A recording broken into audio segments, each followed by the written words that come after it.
a nossa última live de revisão, né?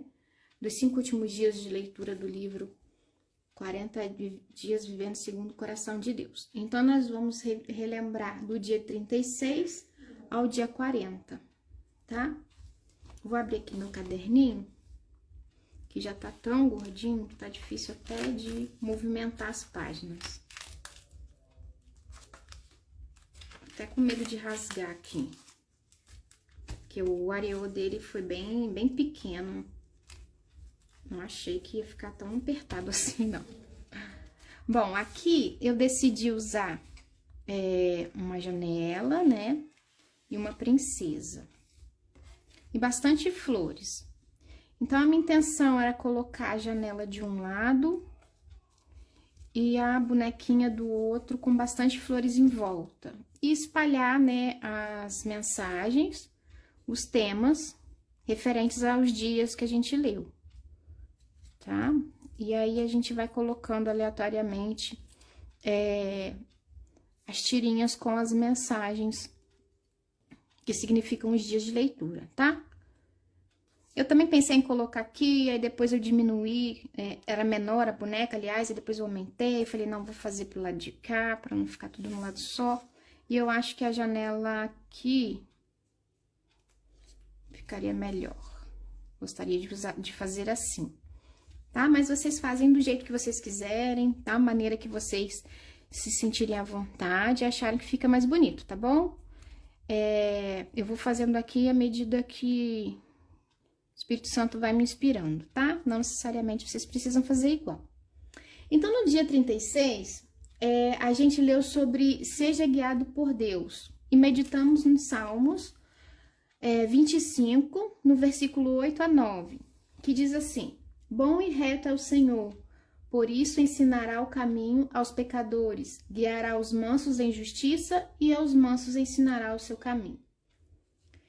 Aí, a gente meditou sobre esses versículos e a gente aprendeu que ser guiado por Deus, tanto no Antigo Testamento quanto no Novo Testamento, era ser obediente, né? Era obedecer aos ensinos do Senhor, era cumprir com o que o Senhor ordenava. No Antigo Testamento, o Senhor falava, né, diretamente com os profetas, com os reis. E agora, Deus fala conosco através do Espírito Santo, nos nossos corações, né? Não temos intermediadores, falamos diretamente com o Senhor. Então, quanto mais nós buscamos a Deus, mais nós alimentamos a nossa consciência espiritual e retardamos os impulsos da carne. Por quê? Nós buscamos essa comunhão com Deus, né? Nós buscamos estar próximo de Deus, mas nós só podemos ouvir o Espírito Santo se nós nos mantermos nessa comunhão constante com o Espírito Santo. Quanto mais nós lutamos contra a nossa carne, quanto mais nós lutamos contra os nossos desejos, que não são, né? Que são contrários à vontade do Espírito, mais nós nos aproximamos do Senhor e mais nós conseguimos ouvir o Espírito Santo. Então, é nessas horas que a gente é guiado por Deus, quando nós conseguimos ouvir Deus falar conosco através da sua palavra, quando a gente consegue sentir no nosso coração que é o Espírito Santo que está falando com a gente, que é Ele que está nos orientando, que é Ele que está nos levando ao arrependimento, que é Ele que está nos dando sabedoria. Então, nós nos tornamos mais sensíveis, né, com os ouvidos mais sensíveis ao Espírito Santo. Isso só é possível quando nós estamos cada vez mais em comunhão com Ele, quando nós buscamos a oração, quando a gente busca na leitura da palavra e lutando contra, né, o pecado, lutando contra a carne. Então, muitas vezes o Espírito Santo nos leva a fazer a sua vontade, mesmo sem percebermos. Às vezes, a gente não sabe explicar o porquê fez aquela atitude, o porquê tomou aquela atitude, mas foi o Espírito Santo que nos levou a tomar aquela iniciativa de ajudar alguém, a tomar aquela decisão que você não esperava, né? Queria ter força para tomar, a dizer as palavras certas na hora em que você não sabia o que dizer. Então, é nessas horas que a gente vê que não era a gente que estava falando ali, que era o Espírito Santo. Quem tem costume, às vezes, de falar, né? Fazer pregações, falar lá na igreja, ou ministrar, né? Uma palavra. Eu não sei se vocês já passaram por isso, mas eu já. De acabar de ministrar a palavra e falar assim, não digo só aqui, não digo no Instagram só não, eu digo na minha igreja. Às vezes que eu ministrei, eu falei assim, gente, acho que eu fui péssima. Eu acho que eu não falei nada com nada. Eu não lembro nada que eu falei, eu acho que eu falei tudo errado. E depois as pessoas virem falar, né? Olha, obrigado pela palavra, obrigado isso.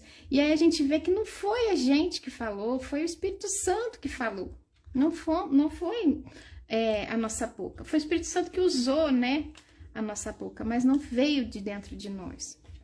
Então, nessas horas que a gente não percebe, mas o Espírito Santo está nos usando, o Espírito Santo está falando conosco e através de nós, né, para as outras pessoas.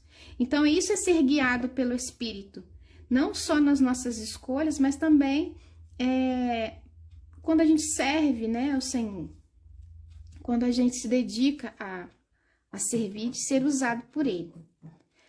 Depois, no dia 37, nós vimos sobre a sua força vem de Deus. E lemos o Salmo 28, nos versículos 7 e 8, que disse assim. Minha impressora tá ligada aqui, tá fazendo barulho, deixa eu desligar. Pronto. O Senhor é minha força e o meu escudo. Nele confiou o meu coração e fui socorrido. O Senhor é a força do seu povo e também a força salvadora do seu ungido. Então, um dos maiores exemplos de força na Bíblia foi Sansão, né? Sansão teve força para matar um leão, para carregar uma porta de uma cidade nas costas, né? E tantas outras coisas, né? Derrubar não sei quantos homens com uma queixada de jumento. Então, ele foi os homens do Antigo Testamento mais fortes que existiu, né? Mas essa força que ele tinha, ela veio de Deus, não era dele, né? Ele foi separado por Deus para poder servir ao Senhor, né? Ser um nazireu. Então, hoje a gente tem um outro tipo de força, né? Não é a força do braço, mas a força que vem do Espírito, né? Então, a gente tem o mesmo Deus, mas ele nos concede uma força diferente. Uma força que nos dá sabedoria, uma força que nos dá coragem, né, para enfrentar os desafios da vida, uma força que nos ajuda a persistir na caminhada, que nos ajuda a levantar cada manhã com a esperança de que vai ser melhor. Então, essa é a força que vem do Senhor. Nossa, deixa eu botar mais flor pra cá, porque aqui vai ficar muito cheio, aqui vai ficar quase nada, hein? Minhas folhinhas também não tô colocando aqui. Falando, não tô prestando muita atenção aqui. Então, o Deus é o mesmo. O Deus de Sansão é o mesmo Deus de hoje, né? É o Deus de ontem, é o Deus de hoje e será o Deus eternamente. Então, nós precisamos confiar em Deus, da mesma forma que nós lemos na palavra, que tantas coisas que Deus fez através de Sansão, que Ele pode nos dar a força que precisamos para vencermos as tempestades da vida, né? Da mesma forma, não com o braço como Sansão vencia os filisteus, mas com a força que vem do Espírito Santo, né? No dia 38, nós vimos sobre ame a Deus sobre tudo. E lemos em Deuteronômio, no capítulo 6, o versículo 4 e 5. Aí eu vou colocar aqui, então, as tirinhas do que a gente já leu, tá? 36, 37 e agora o 38. Então, 36, seja guiado por Deus. Então, eu vou colocar aqui, aqui, ó. Preciso ser obediente a Deus e a sua palavra. Então, ser guiado por Deus é ser obediente a Deus, né? Ser obediente a Deus, ser obediente à sua palavra. Quando nós somos obedientes a Deus e somos obedientes à sua palavra, nós estamos mais em comunhão com o Senhor, né? Nós estamos em concordância com o Senhor. E isso torna o nosso coração mais sensível, né? O nosso espírito, ele se torna mais forte que a carne. E nossos ouvidos, nosso coração fica mais sensíveis ao Espírito Santo. Então, a gente passa a ser guiado, né? Pelo Espírito. Então, vou colocar aqui. Foi do dia 36. Vou colocar aqui, ó. Então, para a gente ser guiado por Deus, nós precisamos ser obedientes a Ele e a sua palavra. No dia 37, a irmã é a força. Nossa força, então, minha força vem de Deus. Vou colocar aqui mais uma florzinha aqui, só para fechar esse espaço. Ó. Depois eu vou colocar as folhinhas. Deixa eu colar essa aqui primeiro. Fechar esse vão aqui. Pronto. Eu vou colocar ela aqui. Vou colocar aqui, ó. Minha força vem de Deus. Por cima mesmo. Depois, ama a Deus sobre tudo, que é o que nós vamos ver agora, que está em Deuteronômio, capítulo 6, versículo 4 e 5. Devo amar a Deus sobre todas as coisas, tá? Então, versículo 4 e 5 fala assim: o Senhor nosso Deus é um único Senhor. Amarás, pois, o Senhor teu Deus de todo o teu coração, e de toda a tua alma, e de todas as tuas forças. Então, amar a Deus sobre todas as coisas é estar disposto a abandonar todas as coisas se for necessário por Deus. É colocar Deus como prioridade na nossa vida. Colocar Deus em primeiro lugar. Esses dias eu estava comentando com a minha menina mais nova e falei para ela assim: você ama mais a Deus que a mim e o papai? Ou ama mais o papai e a mamãe que a Deus? Aí ela falou assim: eu amo mais a mamãe e o papai. Ela tem 5 anos. Eu falei assim, mas você tem que amar mais a Deus do que a mamãe e o papai. Porque a mamãe e o papai, uma hora vai ficar bem velhinho, vai morrer, vai virar estrelinha. E você vai estar adulta. E aí você não vai ter mais o papai e a mamãe. Mas Deus você sempre vai ter com você, aonde você for. E depois tudo isso vai acabar. Tudo isso que existe vai acabar e nós só vamos ter a Deus. Então, você tem que amar a Deus acima de qualquer coisa, de tudo. Então, ela ficou olhando, prestando atenção assim, né? Claro que com o tempo e com a vida, ela vai aprender o significado disso que eu falei para ela. Mas é assim que a gente deve, né, buscar amar a Deus. É sobre todas as coisas, tendo consciência de que só ele não acaba, só ele não tem fim, né? Ele é o princípio e o fim, ele é eterno. Então, todo o resto vai passar, mas Deus nunca vai passar. Então, a gente tem que ter consciência disso e colocar o nosso coração, o nosso amor, primeiro no lugar a Deus. Porque quando a gente perder um ente querido, nós vamos sofrer muito. Mas a gente sabe que tem Deus para nos fortalecer, nos consolar e nos ajudar a prosseguir, né? Nos dias que virão da saudade, das lembranças. Então, a gente tem que ter Deus sempre para nos apoiar nesses momentos em que a gente, às vezes, perde alguma coisa na vida. Não só, às vezes, um ente querido, mas, às vezes, um negócio que não deu certo, né? Você foi mandado embora, ou uma doença, né? Ou em questão, assim, de perda material. Então, tudo isso, se a gente não tiver Deus em primeiro lugar, como a gente vai ser forte o suficiente para suportar essas perdas, né? Já que todas essas coisas vão acabar, mas Deus nunca vai acabar e nunca vai nos abandonar. Então, isso é amar a Deus sobre todas as coisas. Amar acima dos prazeres da vida, das distrações que a gente tem, né? É muito fácil as coisas tirarem o nosso foco, né? Quando a gente vê, o tempo já passou. E aí a gente não se dedicou o tempo que deveria se dedicar a Deus. E deixa Deus por último. Se sobra tempo, aí a gente vai orar. Se sobra tempo, aí a gente vai ler a Bíblia. Então, a gente tem que priorizar Deus na nossa vida. E aí, a partir dele, tudo mais, né? Vai ser acrescentado. A partir dele, tudo mais a gente vai aprender a dar valor. E também, se a gente perder, a gente vai ser forte o suficiente para suportar a perda, né? Como filhos de Deus, nós devemos amá-lo sobre tudo e pô-lo no lugar de adoração que lhe é devido, com cânticos, danças, artes, risos, alegria, lágrimas, temor e principalmente com obediência, né? Porque o Senhor, o que Ele mais prioriza em nós é a obediência. Mais do que cerimônias, mais do que louvores, mais do que ritos, mais do que cultos, mais do que, né, como eu falei, ritos, é obediência, né? Mais do que sacrifícios, é obediência, é um coração obediente a Ele e a sua palavra. Um coração que nega a sua própria vontade para fazer a dele. É isso que agrada ao Senhor. Isso é amar a Deus, né, sobre todas as coisas. Então, Jesus mesmo nos disse: aquele que tem os meus mandamentos e os guarda, esse é o que me ama. E aquele que me ama será amado de meu Pai. E eu o amarei e me manifestarei a ele. Está em João 14, versículo 21. Depois nós vimos o dia 19, aceite o não de Deus. Eu adorei esse.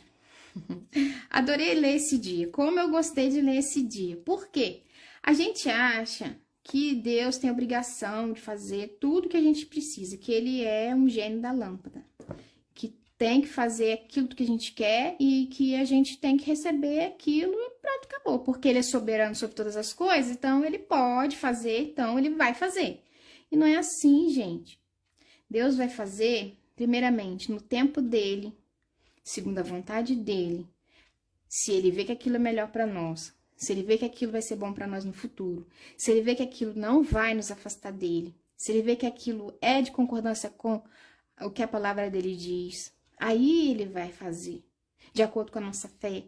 Agora, se ele vê que aquilo que nós estamos pedindo vai ser contrário a tudo isso que eu disse, ele não vai dar, gente. Ou então ele não vai dar naquela hora, mas vai dar num outro determinado tempo em que a gente vai estar pronto para receber isso, em que a gente vai aprender a dar valor e que aquilo não vai nos afastar dele. Então a gente não pode se revoltar de que, porque eu não recebi aquilo, como uma criança mimada que se emburra, bate o pé porque não ganhou alguma coisa, sabe? E começa a questionar Deus e brigar com Deus e dizer que tá irritado de saco cheio, que não vê mudança, que não vê melhora, que não vê resultado, que hora não tem resposta, que nada muda, que tá tudo uma constância, que não vê nada melhorar. Então a gente não pode desistir de orar, porque às vezes ainda não é a hora que o Senhor vai responder. E às vezes não é aquilo que a gente está pedindo que é o certo. Às vezes ele ainda vai te dar um direcionamento, vai abrir teus olhos, vai mostrar que aquilo não era o melhor. E aí você vai entender o porquê que ele não te deu. Ou ele vai te dar mais lá na frente, e aí você vai entender o porquê você teve que esperar. Né? Eu aprendo muito isso com relação a mim, porque eu demorei muito para casar. Eu casei com 30 anos. E eu entendo hoje, eu vejo por que eu demorei tanto para casar. Porque eu não tinha maturidade suficiente para ser independente, para dirigir uma casa, para ser mãe, para educar, né, outra vida. Eu não tinha maturidade, eu era muito bobinha, eu era muito ingênua. Eu me deixava, tive muitas decepções com as pessoas, porque eu confiava nas pessoas e falava muita coisa de mim, da minha vida, e depois me decepcionava.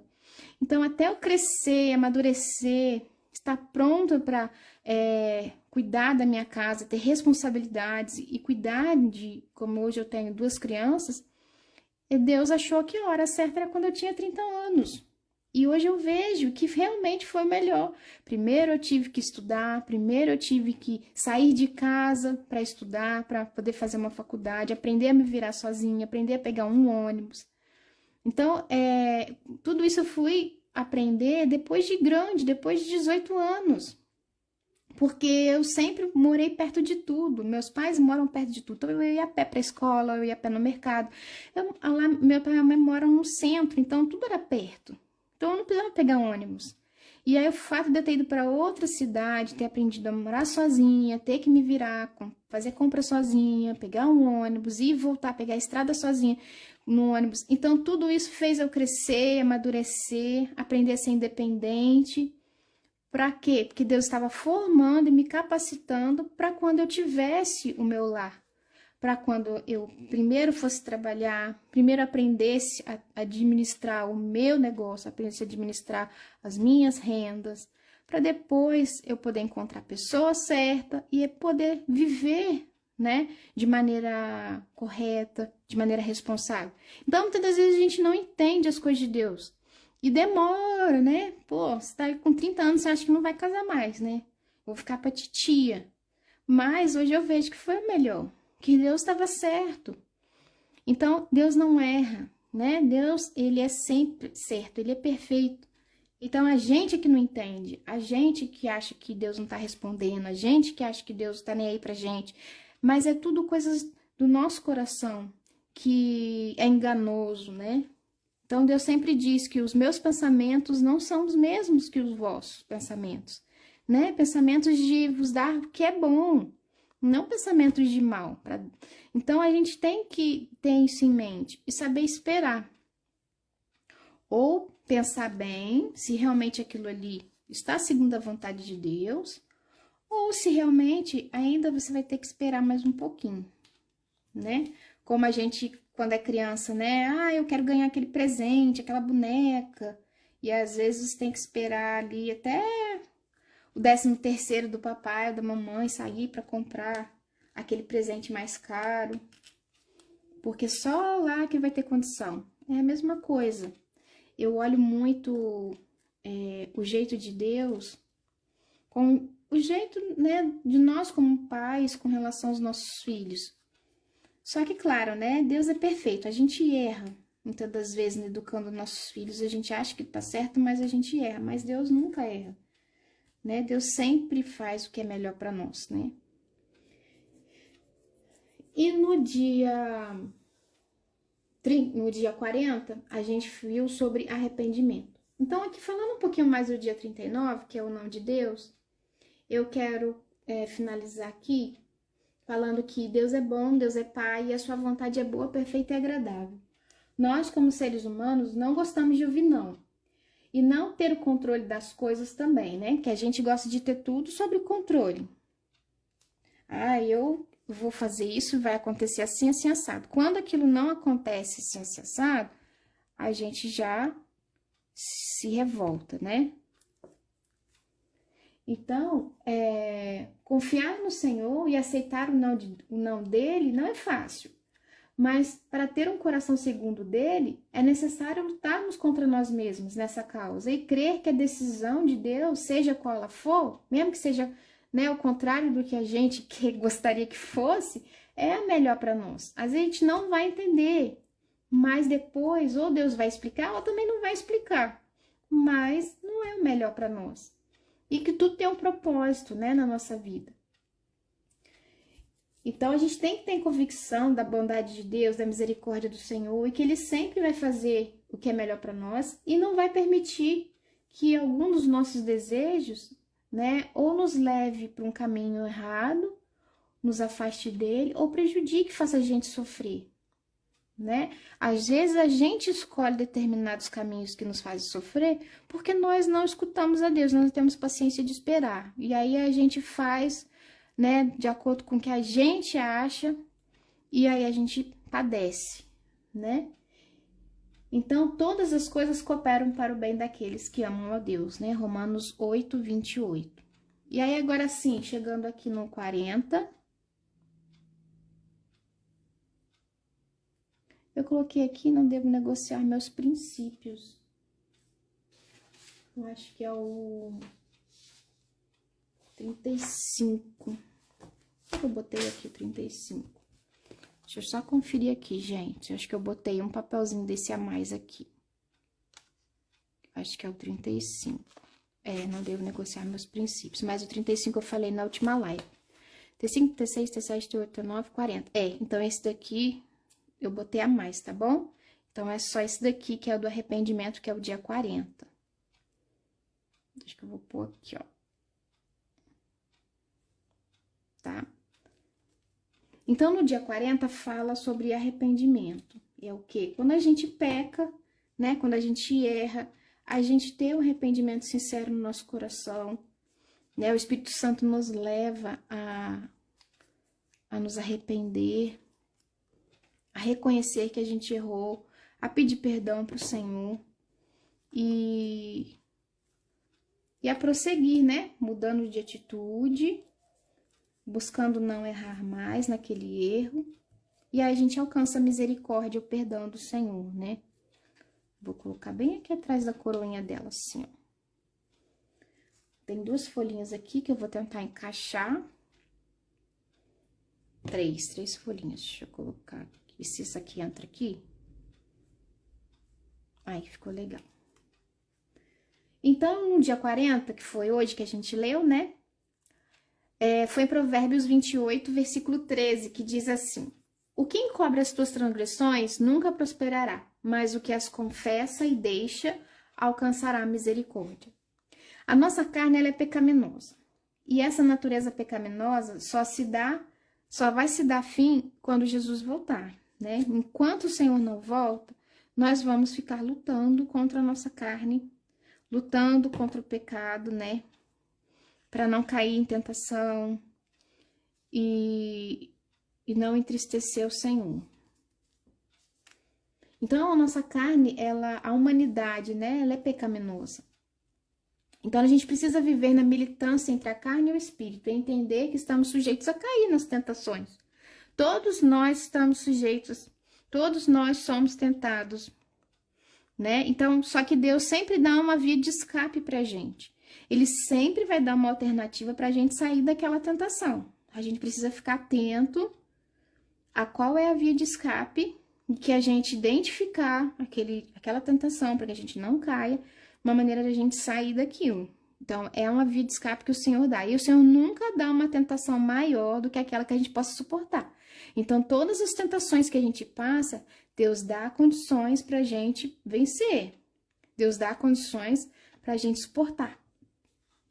Tá? Então, pensando nisso, sempre haverá motivos para nos arrependermos diariamente, porque a gente vai acabar caindo, tropeçando, caindo na tentação, seja um pecadinho ou seja um pecadão, né? Um pecado simples ou um pecado mais grave. Ninguém está livre de cair, né? Ninguém está livre de pecar. Então, nós temos que nos arrepender, colocar os nossos pecados diante de Deus. O ideal é que a gente confesse os nossos pecados todos os dias durante as nossas orações. Todos os dias. Quando você estiver fazendo a sua oração, você pare, medite, peça ao Espírito Santo que leve o seu coração a identificar, né, o que o desagradou, o que você fez ali de errado, e se arrepender e pedir perdão. Então, todos os dias, a gente tem que meditar na hora da nossa oração e ver o que eu fiz de errado, o que eu não deveria ter feito hoje e acabei fazendo. E aí, se arrepender, pedir perdão, e no outro dia tentar ser melhor. E no outro dia não errar novamente naquilo que você errou hoje. Precisamos também aceitar o perdão de Deus, que é graça, dom divino, e seguirmos em frente. Porque também se a gente ficar ali remoendo aquele pecado, lembrando, se culpando, né? Deixando o acusador ali na nossa mente e crendo que o Senhor não nos perdoou, como que o Senhor vai nos perdoar? Se o Senhor, ele nos dá a graça e misericórdia dele, mas cabe a nós ter ciência disso, aceitar e botar um ponto final. Confessei o meu pecado, ponto, acabou, né? O Senhor faz nova todas as coisas. Então, aquilo é passado, vamos seguir em frente, nos esforçando para prosseguir, nos esforçando para não cair naquilo lá, e acabou. Não tem que ficar remoendo, relembrando uma coisa que você já confessou. Não deixar isso virar uma amargura no seu coração. Então, uma vez que a gente é perdoado, nós vamos ter, sim, que passar pelas consequências dos nossos pecados. Isso não tem como a gente fugir, não é? Aí a gente vai aprender com nossos erros. Mas a gente não tem que ficar se acusando e remoendo pecado que já foi confessado. A gente tem que enfrentar as consequências, pedir a Deus que nos ajude a enfrentar as consequências, passar por elas e seguir em frente, né? E pedir para que Deus não nos deixe cair em tentação. Que o Senhor esteja sempre conosco, nos fortalecendo, nos ajudando para vencer as tentações da vida. Tá? Então, meninas, essa foi a nossa última live, foi a live 8 desse livro, que foram 40 dias, né, de leitura. Então, dentre esses 40 dias, essa é a última live, foi a live 8, foram 8 lives que nós fizemos, tá? Eu quero agradecer a todas que leram esse livro comigo, que participaram, né, nessa caminhada desses 40 dias aí. Foi um livro bem tranquilo, foi um livro leve, bem assim, capítulos pequenos, de fácil entendimento, linguagem simples, né? Como se fosse um devocional.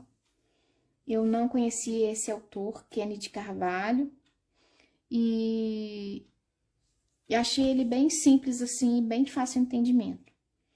Aí agora eu vou encerrar essa live aqui e vou dar início a outra live do próximo livro que nós vamos ler amanhã, tá? Que eu vou falar um pouquinho dele e amanhã a gente vai começar a leitura dele, que é O Poder da Oração Segundo a Vontade de Deus. Tá? São 22 capítulos, então a gente vai dividir aí 5 capítulos por semana, de segunda a sexta, tá? Então deve levar mais, né, que 22 dias aí pra gente tá concluindo esse livro aqui. Bom, meninas, então eu quero agradecer a presença de todos, a participação de todas. Obrigado por estarem aí comigo nessa caminhada de leitura. E já já eu volto com na outra live, tá bom? Beijos, meninas. Até daqui a pouco. Tchau, tchau.